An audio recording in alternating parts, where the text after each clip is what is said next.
This is not just some random VW Beetle that was discarded out into the national forest. This is Everstoke's iconic, sketchy, and super fun mountain bike feature that we call Furby. We have a ton of fun single track out here on our 91 acres of rugged off-grid terrain, but this thing is the icing on the cake. As we all know, one man's trash is another man's treasure. This thing was out discarded in the national forest, and last year, Aaron and a few hardy folks manually drug this thing over to Everstoke. And then this year, Aaron and our MVP volunteers, Dan and Joe, worked on the Beetle for days on end to turn this thing into a rideable feature, welding on an internal support system and an external tread. Check out Aaron's channel, MTBing Adventures, if you want to see the behind the scenes of the welding and the building of the bug, and then last year, the dragging of the bug. He's got videos on both. Furby is one of the coolest features I've ever ridden. It scares me every time, but it's totally rideable, it's doable. I had such butterflies that first time rolling over this thing. But now I want to make it even more special. I want to bring this thing to life. So I've got two ideas that I think I can pull off. It's always way more complicated when you actually try to do it versus inside your head. The first one is a motion sensor, so when you ride over the bug, it honks at you.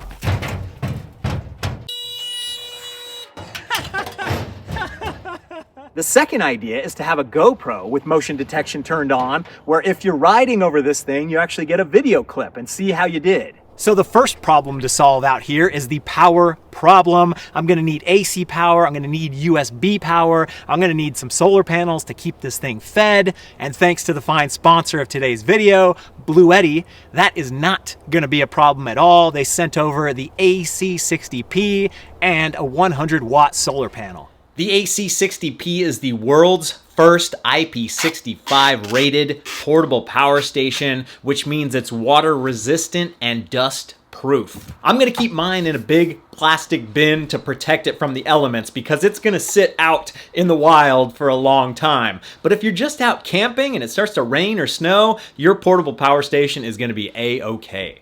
This little device can output 600 watts of power, which is plenty of juice if you're out on a camping trip. You want to charge up your phone, charge up your drone, charge your laptop up, and run some LED lights. I could recharge my phone 30 full times on the AC60P's battery, or my laptop 5 times. But if the sun is shining, you can hook up a solar panel to the AC60P up to 200 watts of power, and then you'd have to be a maniac to be able to drain your phone or your laptop enough to outrun that 200 watts. If you're not trying to blow dry your hair or boil water, it is amazing what a small and affordable unit like this can do to get you through a power outage. Here I am playing on my PlayStation 5 Fortnite with a sound bar going and a flat screen TV, and it's only taking up 285 watts. I could play this for almost 2 hours on the battery in the AC60P. Every Bluetti portable power station comes with a fantastic warranty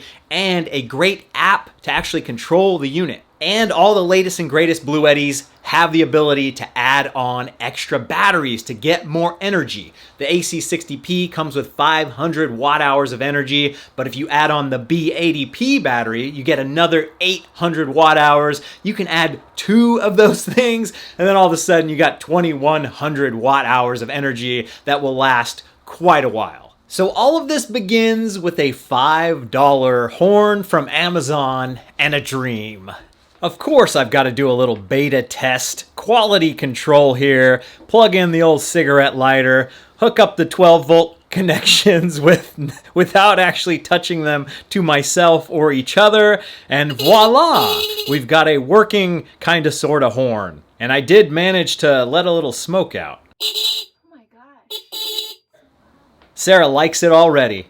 So my first attempt at motion sensing, it worked, but not the way I want it to. I use this PIR motion detector that's for under cabinet lighting. So if you walk into your kitchen late at night, the nice lights turn on, and they turn on for 2 minutes or 10 minutes at a time.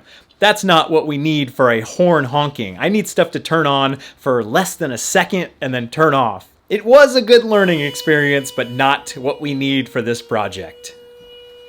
So at this point, I was incredibly lucky to have a millimeter wave sensor from Everything Smart Home just laying around in the trailer because I was gonna do some other kind of presence detection for the bathrooms at some point, maybe play some music so you can kind of have the sounds disguised in the outhouse. This sensor is actually made by a fellow YouTuber who was frustrated with all the other sensors out there, and he made it so it would integrate with Home Assistant.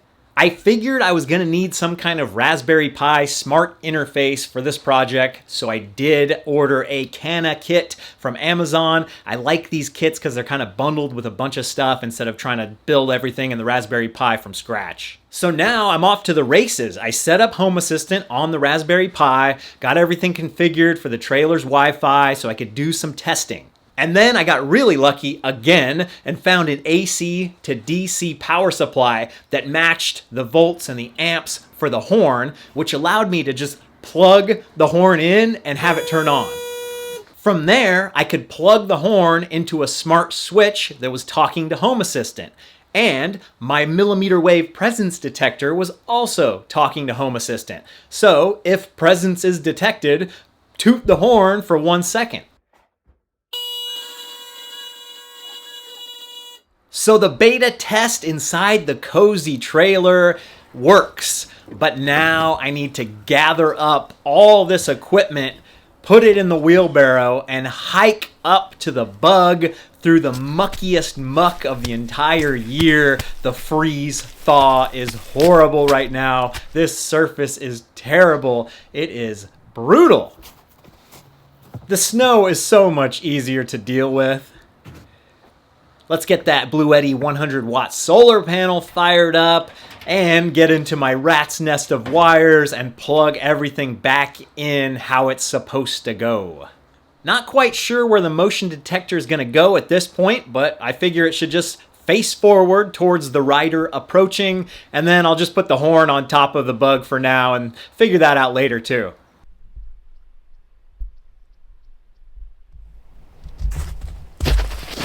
So now we've got the make or break test, and I think this thing is able to detect me from like pretty close. So I'm gonna try to sneak around as far as I can without it going off. Oh God, oh God. Nothing. Now it's just a lot of trial and error of the timing. Oh God, it's gonna go off again. I do like the duration of the honk.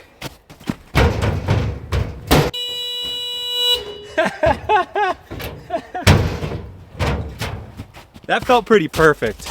Even in the middle of nowhere, you can annoy your neighbors. I hear a dog barking like a half a mile away. So even though this is a nice spot, I really need it to be inside the bug so it's a little more weather protected, but it still needs to be able to see out the windshield. I'm like a race car driver.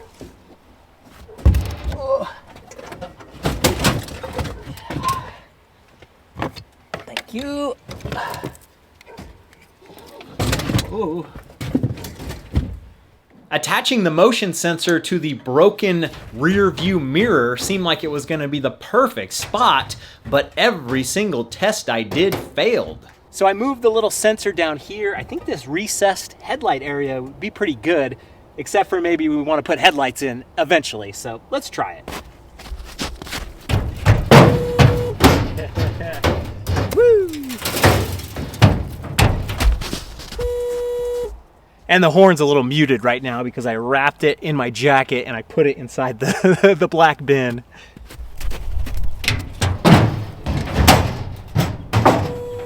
Every time I go on top of the bug, it rattles around and falls out. So actually getting that mounted in a good solid position is, that's the next thing I need to do.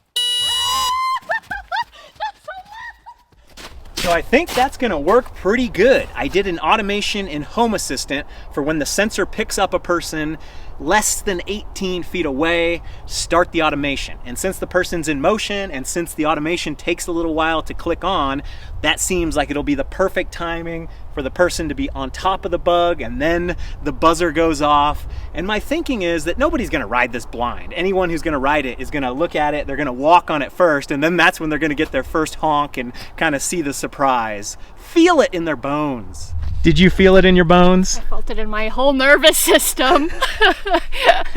We are moving through the testing phases so nicely. Now I need to get all my exposed wires and put them inside my black and yellow bin so they're a little more weatherproof and that they can be out here for quite a while and stay alive.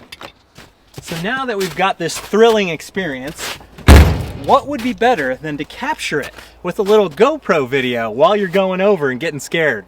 But once again, I kind of have to find that perfect spot that allows for a really fun video.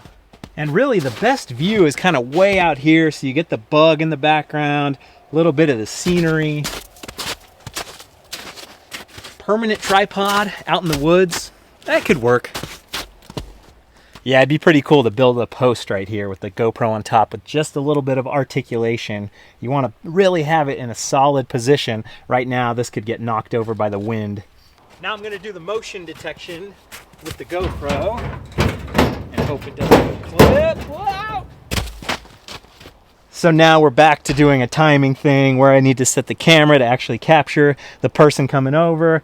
And this is all probably better done on my bike, and it's pretty tough to get my bike up here right now. So maybe tomorrow things will melt out a little bit. It's dinner time. I feel very accomplished with what I've gotten done today.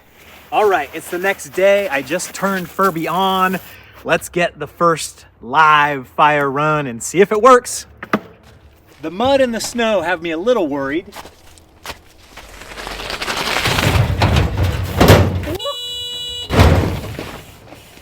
Oh, gets the blood pumping every time.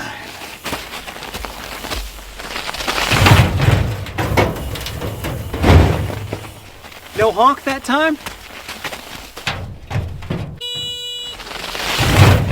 Whoa. Pedal strike on top of Furby with no beep. Okay, I made a couple tweaks. Hopefully they work.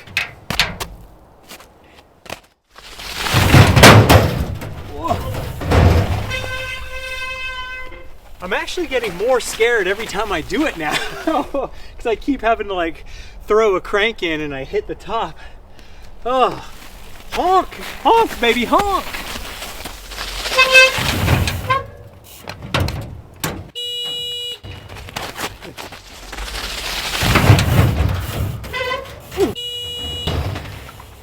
So I'm just changing a bunch of parameters in Home Assistant for the automation to start.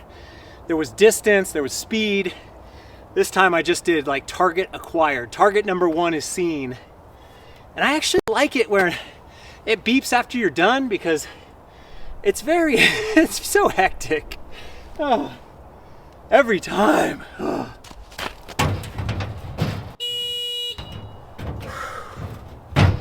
Oh, that's a mission accomplished.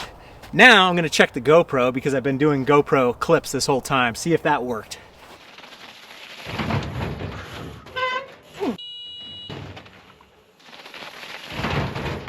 Whoa. The GoPro shots are looking pretty good too. I'm stoked on it. Oh, my heart's still beating. I am so happy I actually got that to work consistently and that I got over this every time without crashing.